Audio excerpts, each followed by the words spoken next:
This is the junk pile. There's a lot of stuff here. Dead MGs. Barbecues. This was an MG that was given to me along with that MG. We have two good MGs in the garage, and these are like our own private spare parts junkyard for MGs. My intention is to make it run and then sell it because I don't need them. Okay, this is a go-kart we built up from scratch 18 years ago. And that yellow one was the guy across the way, the old house that isn't there anymore. He had that one with no motor on it. It didn't run. Anyway, I bought it for $75 and made it didn't have wheels on it, and so I got it all running. And both of these actually are running. They can run, they just need to be drug out of here and hosed off and put the gas in them. And then that third one there, that's a trike that I got the shell from that free out in Elsinore. It was my next door neighbor. He had it in his junk pile. And I put the Honda motor on it and it runs. And me and Andy were racing around the backyard with him. I was driving the trike and I actually rolled it. Almost felt like I was going to break my neck, rolled right over on my head. So trikes are not very stable. Well, this go-kart, we measured up Andy and Kathy, and originally, see where the pedals are here, well, they used to be mounted here when they were really little, and then when they got bigger I made them longer. And I just welded up this frame, and I got this steering wheel at a yard sale, I think. And these are, the front wheels are off of one of these Harbor Freight wagons. The back wheels were Harbor Freight wheels, but these are airplane tires I got for free at the airport. They're throwaways off of airplanes. And the same with that one, those are airplane tires on that and wagon wheels on the front. And I had they have two different gear ratios here, fast and slow. And when I first made them, I had them on fast, but all the kids, ooh, there's the bad cat. See it over there? Is he on the fence or something? Oh yeah, I see him. Skulking across the yard. Let's see if I can get him. Kitty! I can't get that close with this camera. Can't get zoomed in that far. So anyway, when they had the fast ratio on here, kids were crashing into stuff all the time. So I geared them way slower so they won't go very fast, but they won't quit anyway because they're geared way low. But it tamed everything down in the backyard a little bit. Yeah, we just welded this one up. That one was already a go-kart. It didn't have wheels and a motor. This here is a little mini bike we made for Kathy and Andy when they were little. It works pretty good, adults can ride it. Runs good. I got a lot of two mufflers on it so it's quiet. These two, I made them so they're not very loud. And the mini bike, yeah, we welded that up from pieces of tubing. A lawnmower motor on it. Well, this tent, I got all the pieces from all these connector pieces like this. You got those from the swap meet years ago, and then you buy electrical conduit and tarp. Keeps the weather off the boat and whatever else I can stuff in here.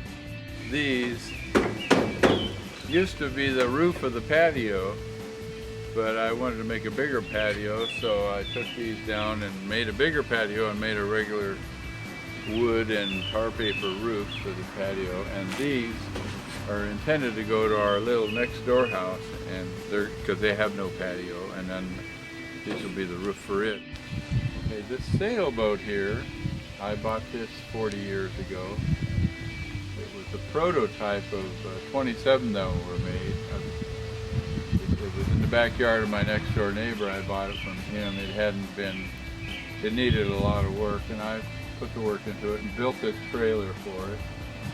It's a gaff rig sloop. It's like a 1800 style sailboat. And we've taken it out. We've gone to Catalina a half dozen times in it.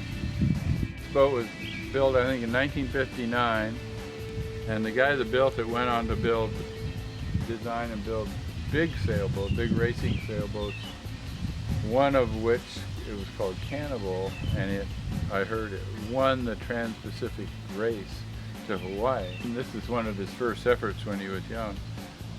I met him a couple times. One time after we finished sailing the boat, we were at the gas station putting air in the tires or something, and this guy came up and said, "Hey, yeah, I built that boat." But actually earlier, years ago, I had this over in Catalina, and the same guy, his name was Morgan Embroden, and he came, I was in the boat in the bay at Two Harbors, and he came up to me and started giving me hell about not varnishing the rails very good. So he told me the right way to do it. And since then, they've been varnished, and they're under a roof here so they don't get weathered too much. And I want to get it back get it seaworthy again. It's a nice boat to sail. It's got a lot of deck space. You can have a nice party on the boat. Yeah, the reason this boat is leaking is when they built it, it's got sort of a fin, big long under fin there that's wide, and they put a bunch of old junk iron down there for a ballast, and then they put concrete over it to mold it all together. Pieces of iron started rusting, and when iron rusts, the rust is bigger, it makes it bigger. And so it started basically swelling up in there, and it just started splitting to the bottom of the boat there. It's a fiberglass boat, and it's got cracks in it. So what I have to do is get all that iron and concrete out of there, clean it up real good, and then I can fiberglass the cracks, seal them all up, and put weight back in there, but not iron, because iron rusts. We would take it in the Christmas parade at Naples, and we would have a little band on the boat. And one year we won for best musical thing, and we had Kathy and Andy and Vicente. I don't know about Andy, was he even born yet? But Vicente and Kathy and a couple other kids. We had a kid band on the boat, and we got an award for having best music. Actually, a lot of people in that parade, they would play music. They play recorded music. We had a real band, real little band, so we'd usually do that every year. Yeah, and when we lived in Long Beach, we used to, on the 4th of July, they'd have a big fireworks show off of the Queen Mary, shooting off fireworks over the water. Everybody's got a boat in Long Beach would take their boat out and watch the fireworks, and so I've done that with this boat a lot of times too.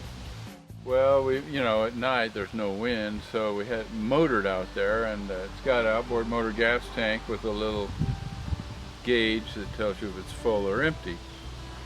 So before we left, I saw it was about 3/4 full, plenty of gas. We motored out there, and then I wanted to lower the anchor and then turn off the motor. Well, I was lowering the anchor. Unfortunately, the other end of the rope of the anchor wasn't tied onto anything, and it went overboard, and we had no anchor.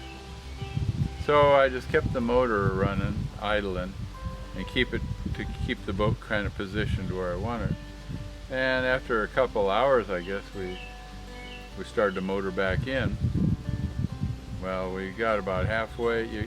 You got to motor across the bay and then go into the channel, which is 2 rows of rocks, and you go in between them, into the inner harbor there. Well, we didn't quite get that far, and the motor stopped. And I discovered that I looked at the gas gauge, and it was still saying half full, but there was no gas in it. We'd run out of gas. I didn't actually check. I didn't look at the gasoline in there before we left, and that was my mistake. So there we're in the in the harbor, not real far from those rocks, kind of tending to drift toward them. So my plan was to run the boat up on the beach before it drifted over to where the rocks are, and then I could get the gas can, and I could walk in. It's right in town, Belmont Shore. I'm gonna go get gas, come back, Well, it turns out there was a real swell from the south, which is very rare because it's inside the breakway, inside the harbor there, there's no waves hardly ever. Well, I managed to get the motor run a little bit where it got it aimed so it was coming into the beach, and I had the rope in my hand. I was going to jump out and run on the beach and tie it to a trash can or a whatever. But there's the cat again, closer. Now you skulking, going to look for cat food.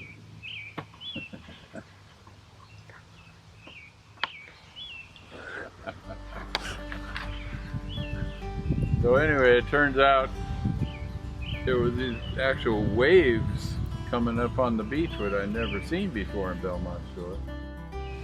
When I hopped off the boat, I thought I was, I rolled up my pant legs. Thought I was going to get into a foot of water, and when I jumped off, the water was over my head because there was this big wave, so I got totally wet. And then the boat washed up on the beach really violently. We had a whole bunch of people on the boat. So the boat washed up there and tips over on its side, and people fall out of the boat. And then the next wave comes and sucks the boat back in the water and washes it up, and it flops over on the other side. Sails and ropes are flopping around everywhere. People are falling off onto the sand. And finally, the wave washed it up on the beach far enough that it didn't suck it back into the water. It was a big disaster. So then finally the lifeguards came, and the lifeguard boat towed the boat off of the beach, towed it all the way over to the dock where we were going to take it out of the water. And nothing really got broken or nobody got hurt or anything, but pretty embarrassing episode. Like Baba Dancy says, you always remember the events when everything goes wrong, Because that's the only 4th of July boat trip I remember. We probably made 8 or 10 of them.